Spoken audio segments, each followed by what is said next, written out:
अस्सलामुअलैकुम, welcome to my channel. उम्मीद है आप सब खैरियत से होंगे। अल्लाह पाक आप सबको अपनी अमान में रखे। तो आज की रेसिपी है, मैं बनाऊंगी बहुत ही मज़ेदार सी ये फ्राइड अरवियाँ। अरवी का सालन बनेगा बहुत आसान तरीके से, बहुत जल्दी बन जाएगा और बहुत यमी भी बनेगा, देखने में भी अच्छा और खाने में भी अच्छा। तो बनाते हैं मज़ेदार सा अरवी का सालन। 1 किलो अरवी ले लिया मैंने और उसे इस तरह से छील लेने के बाद बहुत अच्छा सा कट कर लिया इस शेप में। और अब इसे वॉश करने का एक मेरे पास ट्रिक है कि मैंने इसमें डाल दिया आटा।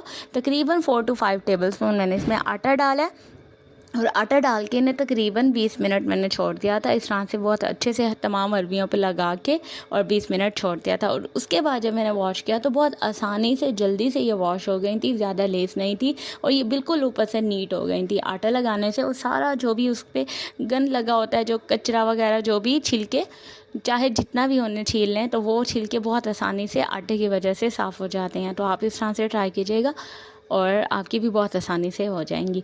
तो अब मैंने एक कढ़ाई में ले लिया था तकरीबन 1 कप ऑयल, उससे थोड़ा सा ज़्यादा ही था। उसमें मैंने ये अरवियाँ डाल के इन्हें बहुत अच्छा सा फ्राई कर लेना है, इतना कि ये तकरीबन 50% पक जाएं या गल जाएं, और इतना इन्हें फ्राई कर लेना है। उसका मकसद ये, फ्राई करने का मकसद ये भी है कि इनकी बिल्कुल लेस ख़त्म हो जाए। हमने उस लेस को ख़त्म करना है जो कि अरवियों में मखसूस किस्म की होती है।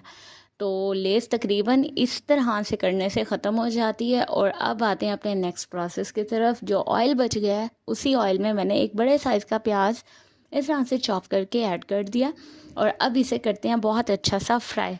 और ये अरवी वाला ऑयल था तो इसमें झाग बन गई थी प्याज डालते ही, तो इस झाग से परेशान नहीं होना, ये झाग बिल्कुल ठीक हो जाएगी। प्याज थोड़ा सा जैसे मुझे फ़ील हुआ तो और थोड़ा सा गोल्डन हो गया तो मैंने उसमें 1 टीस्पून लहसुन का पेस्ट डाल दिया और उससे भी बहुत अच्छा सा फ्राई कर लेना है। और फिर मैंने इसमें डाले हैं स्पाइसेस। मैंने इसमें 1 टीस्पून धनिया पाउडर, 1 टीस्पून से थोड़ा सा ज़्यादा सुरख मिर्च का पाउडर डाला है, 1 टीस्पून हल्दी पाउडर डाला है और तकरीबन 1.5 टीस्पून मैंने इसमें नमक डाला है। और अब मसाले बहुत अच्छे से इसमें भून लेने हैं।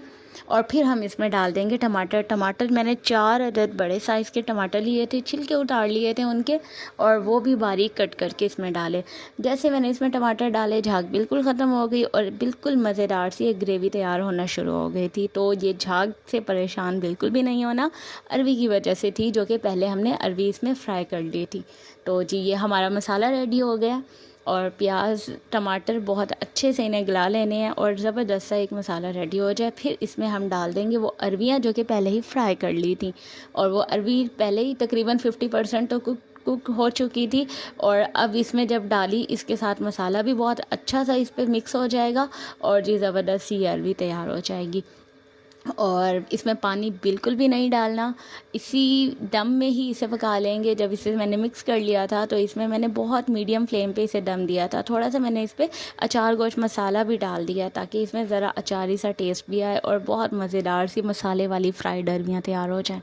और हरी मिर्चें डाल दी हैं इस पर और मैंने इसके बाद इसे तकरीबन 10 मिनट दम पे छोड़ दिया था, बहुत बहुत लाइट फ्लेम पे। और जी ज़बरदस्त सी अरवियाँ तैयार हो गई हैं। उम्मीद है मेरी आज की रेसिपी आपको पसंद आई होगी। वीडियो पसंद आई है तो लाइक कमेंट एंड शेयर ज़रूर कीजिएगा। मेरे चैनल को इसी तरह से देखते रहें, सपोर्ट करते रहें मेरी वीडियोस को, और अपना ख्याल रखिएगा, दुआओं में याद रखिएगा। Thank you so much. अल्लाह हाफिज़।